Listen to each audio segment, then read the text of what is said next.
You, John Fitzgerald Kennedy, do solemnly swear. I, John Fitzgerald Kennedy, do solemnly swear. That you will faithfully execute the office of President of the United States. That I will faithfully execute the office of President of the United States. And will, to the best of your ability. And will, to the best of my ability. Preserve, protect, and defend the Constitution of the United States. Preserve, protect, and defend the Constitution of the United States. So help you God. So help me God.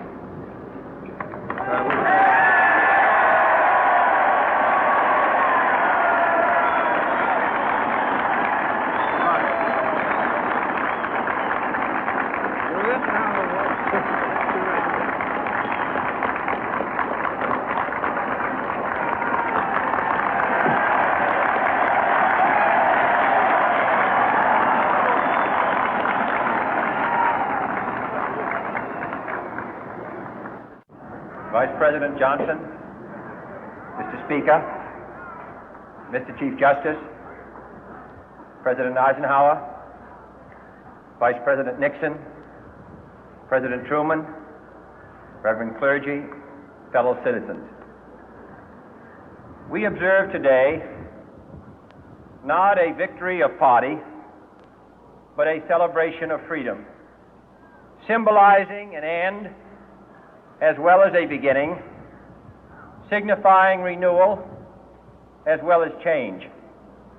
For I have sworn before you and Almighty God the same solemn oath our forebears prescribed nearly a century and 3/4 ago.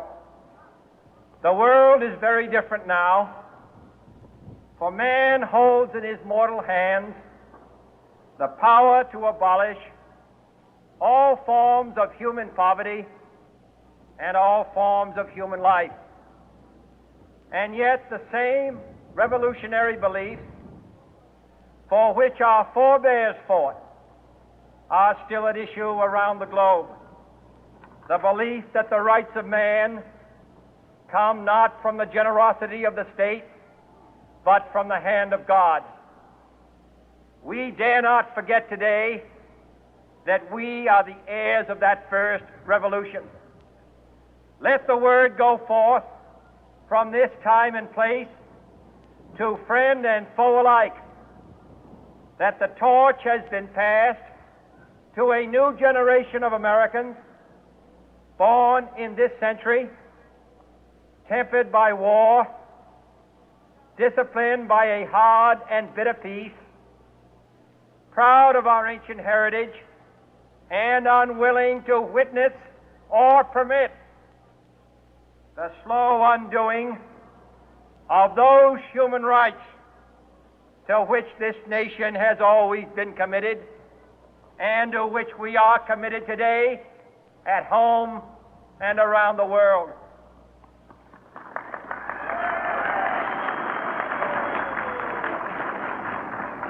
Let every nation know, whether it wishes us well or ill, that we shall pay any price, bear any burden, meet any hardship, support any friend, oppose any foe to assure the survival and the success of liberty.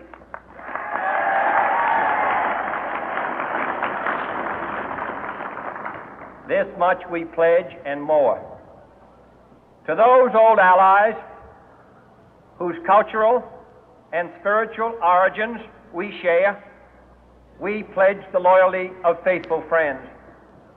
United, there is little we cannot do in a host of cooperative ventures.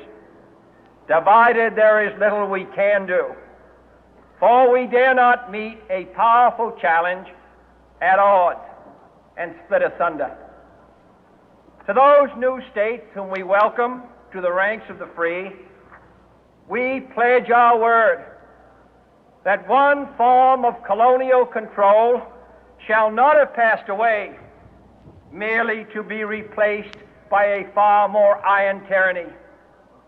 We shall not always expect to find them supporting our view, but we shall always hope to find them strongly supporting their own freedom, and to remember that in the past, those who foolishly sought power by riding the back of the tiger ended up inside.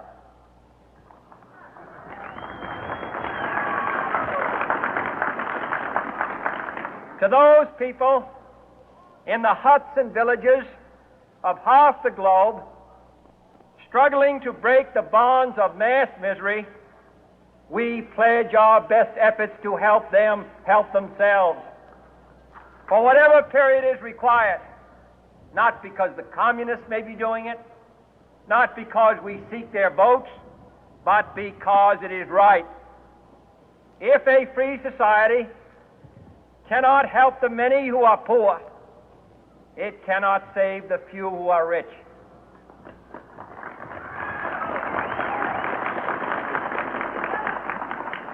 To our sister republics south of our border, we offer a special pledge to convert our good words into good deeds, in a new alliance for progress, to assist free men and free governments in casting off the chains of poverty.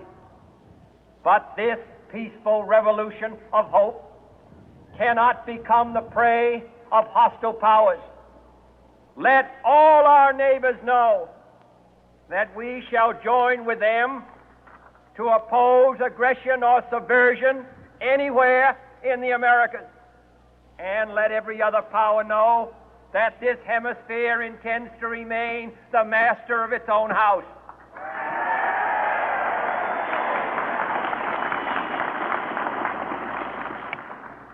To that World Assembly of Sovereign States, the United Nations, our last best hope, in an age where the instruments of war have far outpaced the instruments of peace, we renew our pledge of support to prevent it from becoming merely a forum for invective, to strengthen its shield of the new and the weak, and to enlarge the area in which its writ may run.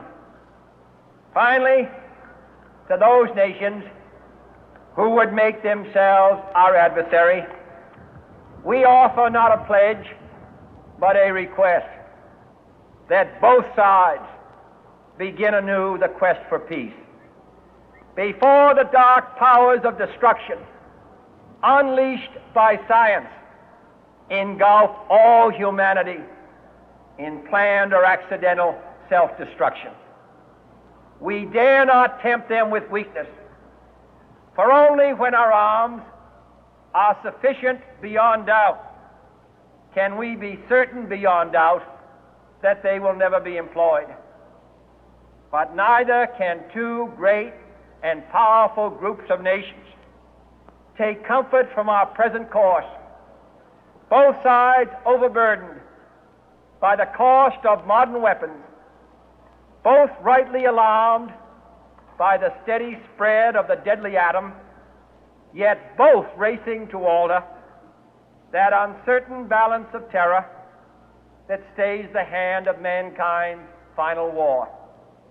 So let us begin anew, remembering on both sides that civility is not a sign of weakness, and sincerity is always subject to proof. Let us never negotiate out of fear, but let us never fear to negotiate.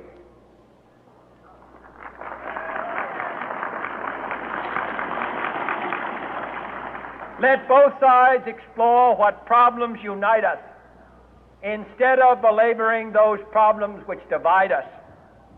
Let both sides, for the first time, formulate serious and precise proposals for the inspection and control of arms, and bring the absolute power to destroy other nations under the absolute control of all nations.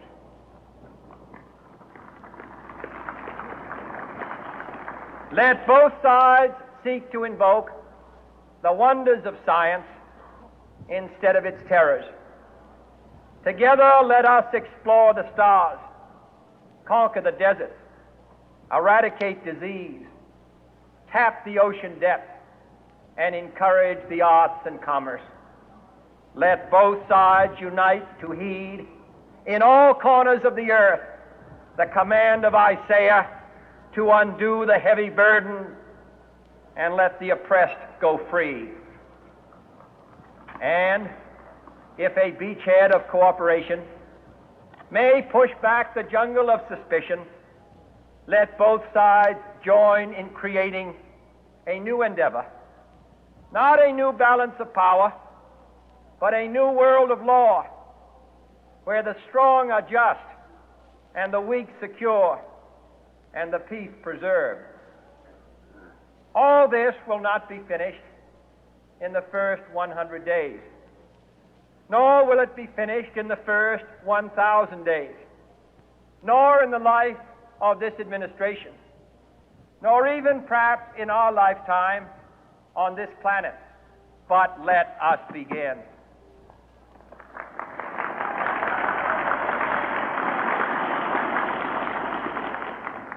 In your hands, my fellow citizens, more than mine, will rest the final success or failure of our course. Since this country was founded, each generation of Americans has been summoned to give testimony to its national loyalty. The graves of young Americans who answered the call to service surround the globe. Now the trumpet summons us again, not as a call to bear arms, though arms we need, not as a call to battle, though in battle we are, but a call to bear the burden of a long twilight struggle, year in and year out, rejoicing in hope, patient in tribulation, a struggle against the common enemies of man, tyranny, poverty, disease, and war itself. Can we forge against these enemies a grand and global alliance, north and south, east and west, that can assure a more fruitful life for all mankind? Will you join in that historic effort?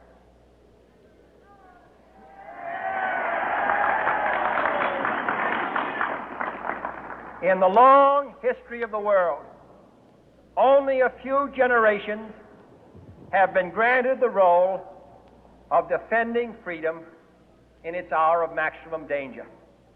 I do not shrink from this responsibility. I welcome it.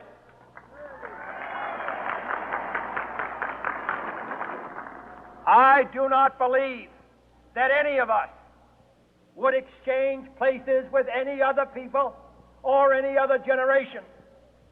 The energy, the faith, the devotion which we bring to this endeavor will light our country and all who serve it. And the glow from that fire can truly light the world. And so, my fellow Americans, ask not what your country can do for you, ask what you can do for your country.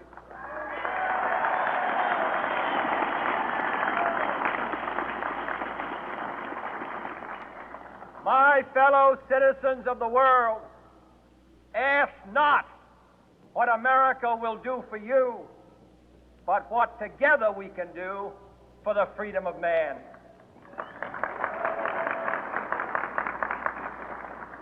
Finally, whether you are citizens of America or citizens of the world, ask of us here the same high standards of strength and sacrifice which we ask of you. With a good conscience, our only sure reward, with history the final judge of our deeds, let us go forth to lead the land we love, asking His blessing and His help, but no